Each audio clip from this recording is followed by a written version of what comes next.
kerst deze discobal moeten we opzoeken. Dus dan gaan we het het scherm. Nou, dan hebben we de discobal.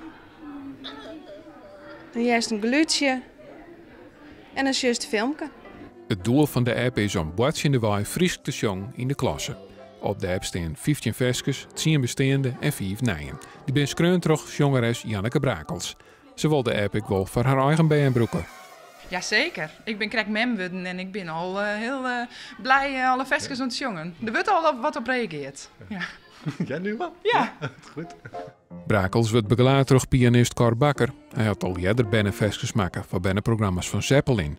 Maar had er ook wat met Frieske versjes. Ja, ik heb een bijzondere liefde voor de Friese taal. Omdat mijn lieve vriendin uit Friesland komt. Ons kindje heet Brechtje, dat is een Friese naam. En mijn voorouders komen uit Friesland. Ik bedoel, echt een paar 100 jaar geleden heb ik ooit eens laten uitzoeken. Dus ja.